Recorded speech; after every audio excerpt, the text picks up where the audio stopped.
gosh. Okay, so my name is Mel Robbins, and for the last 17 years, I have done nothing but help people get everything that they want. Within reason. My husband's here. And so I've done it in the courtroom, in the boardroom, in the bedroom, in people's living room, whatever room you want to be in. If I'm there, I will help you get whatever you want by any means necessary. For the last 3 years, I host a syndicated radio show. 5 days a week, I go live in 40 cities, and I talk to men and women across America who feel stuck. Do you know that a third of Americans feel dissatisfied with their lives right now? That is 100 million people. That's insane. And I've come face to face with it in this new show that I'm doing, which is also insane. It's called In-Laws. I move in with families across America.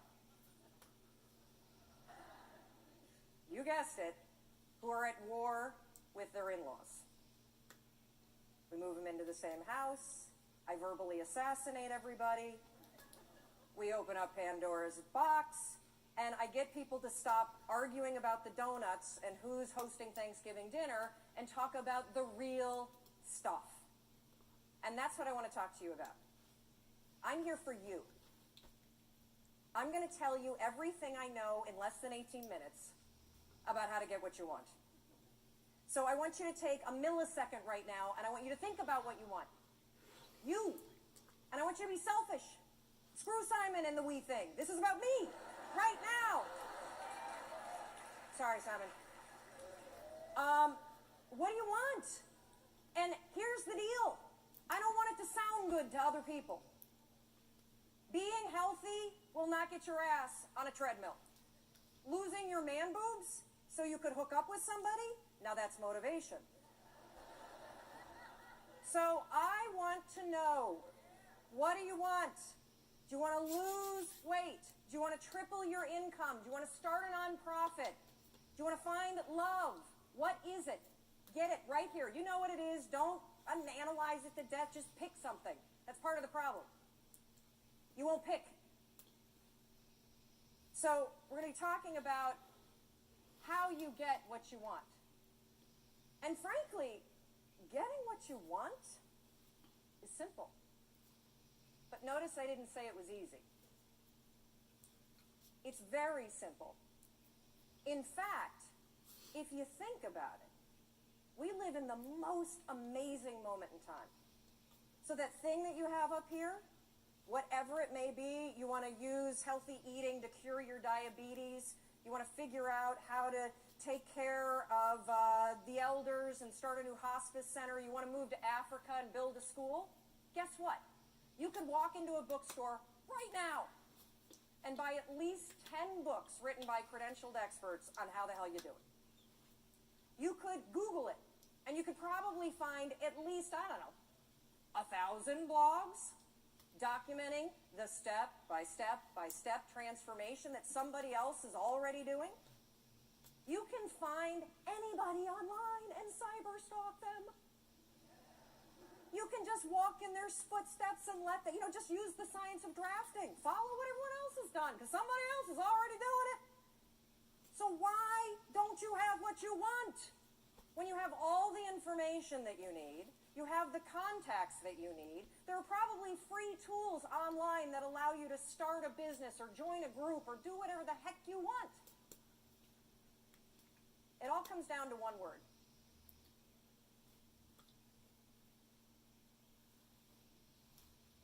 Shut the front door. You know what I'm talking about? The F-bomb. It's everywhere. You hear it all the time, and I honestly don't understand what the appeal is of the word. I mean, you don't sound smart when you say it. And it's really not expressing how you really feel. It's sort of a cheap, shot to take. And of course, I'm talking about the word fine. How you doing? Oh, I'm fine. Oh, really? You are? Dragging around those extra 40 pounds? You're fine? Feeling like roommates with your spouse? You're fine? You haven't had sex in 4 months, you're fine? Really? I don't think so. But see, here's the deal with saying that you're fine. It's actually genius. Because if you're fine, you don't have to do anything about it. But when you think about this word fine, it just makes me so angry. I mean, here we are at a conference about being alive, and you're going to describe the experience of being alive as fine? What a flimsy and feeble word. If you're crappy, say you're crappy. If you're amazing, say you're amazing. Tell the truth. And this not only goes for the social construct, oh, I don't want to burden you with the fact that I hate my life, or, hey, I'm amazing, but that would make you feel terrible. The bigger issue with fine is that you say it to yourself. That thing that you want, I guarantee you, you've convinced yourself that you're fine not having it. That's why you're not pushing yourself. It's the areas in your life where you've given up, where you've said, oh, I'm fine. My mom's never going to change, so I just can't have that conversation. I'm fine. We got to wait until the kids graduate before we get divorced, so we'll just sleep in separate bedrooms. I'm fine. I lost my job. I can barely pay my bills, but whatever. It's hard to get a job. And, one of the reasons why this word also just annoys me so much is scientists have calculated, oh yeah, I'm coming down. Scientists have calculated the odds of you being born. That's right. They've crunched the numbers. I see you up there. They have crunched the numbers on you. Yeah, no, you guys standing up, you want to sit down for this. They've crunched the numbers on you being born. And they took into account all of the wars and the natural disasters and the dinosaurs and everything else. And do you realize that the odds of you, yeah, right here, put your computer away, stand up for me, Doug. So the odds of Doug here, turn around, say hi to everybody. The odds, of Doug being born at the moment in time he was born, to the parents you were born to, with the DNA structure that you have, 1 in 400 trillion. Isn't that amazing? I'm so lucky. Yes. You're not fine, you're fantastic. You have life-changing ideas for a reason, and it's not to torture yourself. Thank you. Thank you, Doug. And Christine was right when she said all of you could be on stage, because all of you, we're all in this category. 1 in 400 trillion. All day long, you have ideas that could change your life, that could change the world, that could change the way that you feel. And what do you do with them? Nothing. Oh, hopefully I won't moon you. You didn't pay for that.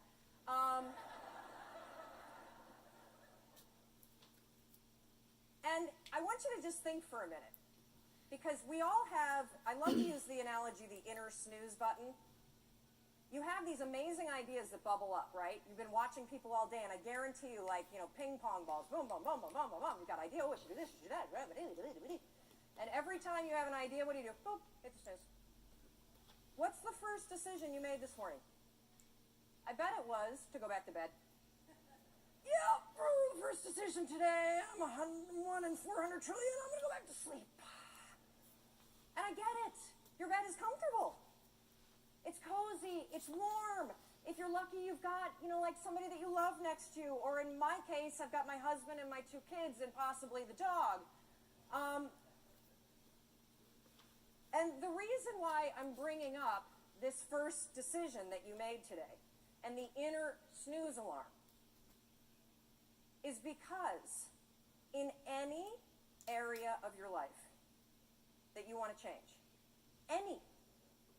there's one fact that you need to know. This one. You're never going to feel like it. Ever. No one's coming. motivation isn't happening, you're never going to feel like it. Scientists call it activation energy. That's what they call the force required to get you to change from what you're doing on autopilot to do something new. So try this test tomorrow. You think you're so fancy. I know you're attending TED. Try this. Tomorrow morning, set your alarm for 30 minutes earlier. And then when it goes off, take those sheets, throw them off, and stand up and start your day. No snooze, no delay, no I'll just wait here for 5 seconds because Mel's not standing here. Do it.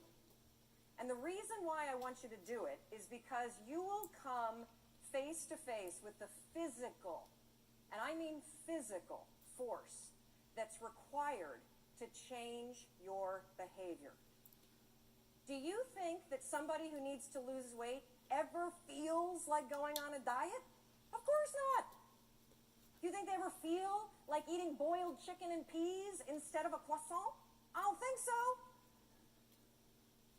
The activation energy required to get your ass away from your computer and out your front door to go on the walk you said that you were going to go on is the exact same amount of force that it takes you to push yourself out of a warm bed and into a cold room. What's interesting about being an adult is that when you become 18, nobody tells you that it's now going to be your job to parent yourself.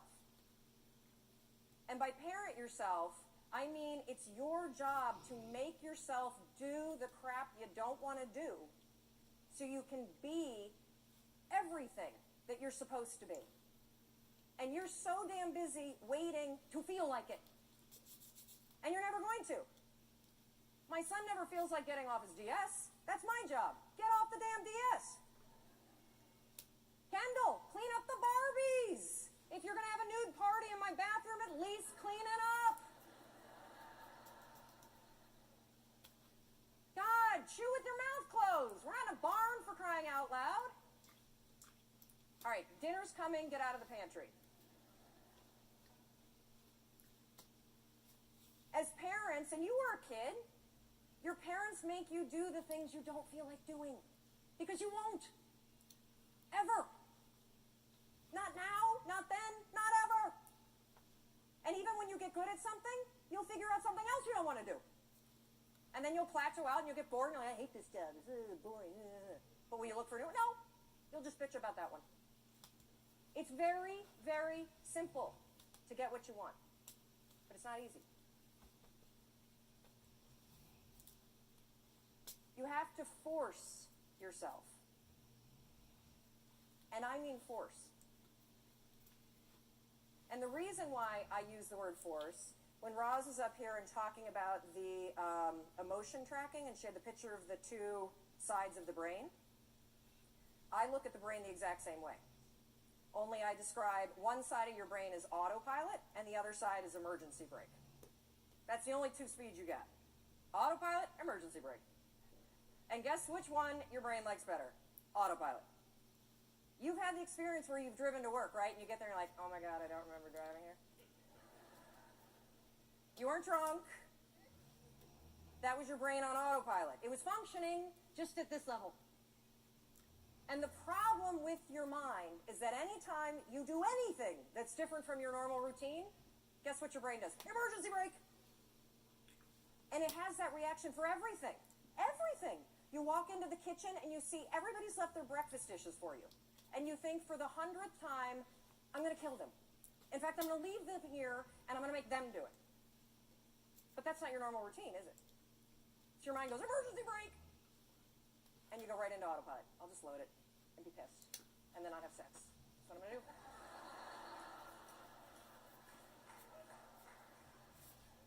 So when I say force, anything that's a break from your routine is going to require force. And if you think about your life, it's kind of funny because we, are kids and then we become adults and we spend so much time trying to push our life into some sort of stable routine. And then we grow bored of it.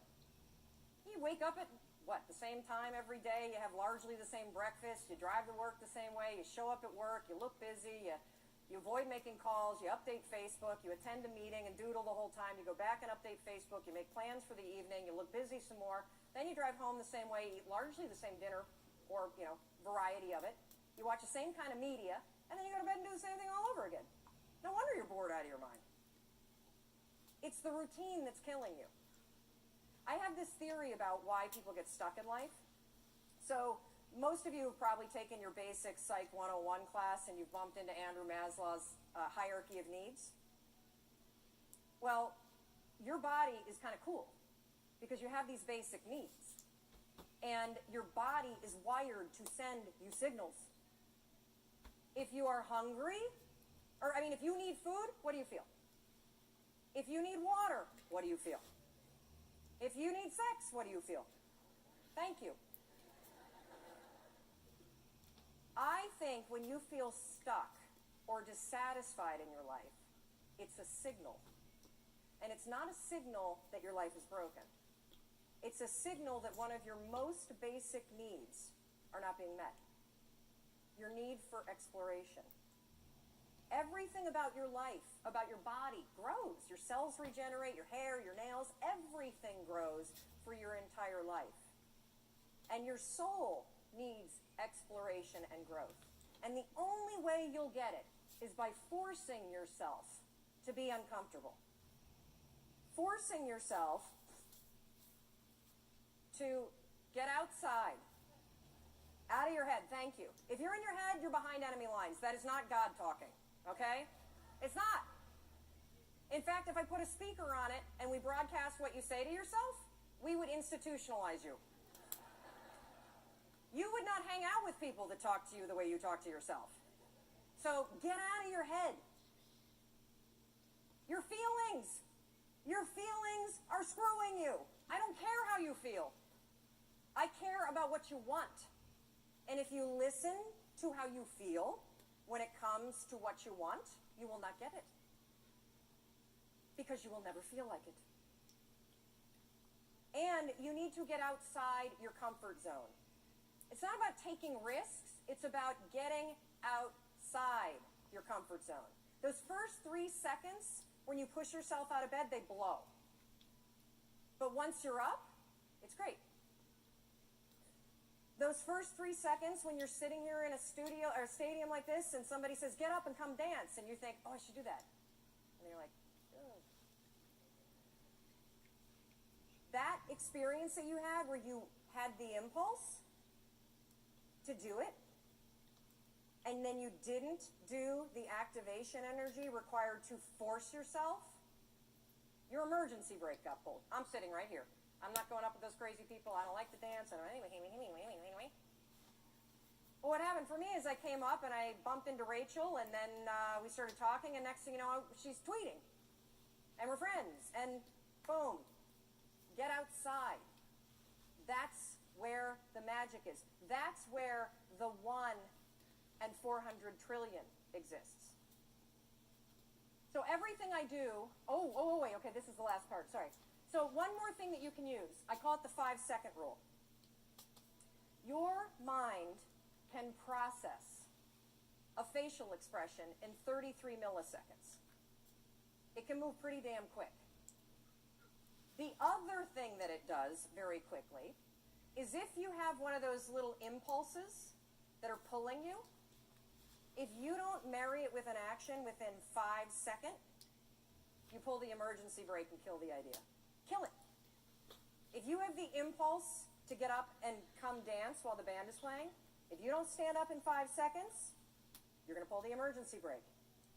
If you have an impulse about you were inspired by somebody's speech today, and you don't do something within 5 seconds, write a note, send yourself a text. Anything physical to marry it with the idea, you will pull the emergency brake and kill the idea. Your problem isn't ideas. Your problem is you don't act on them.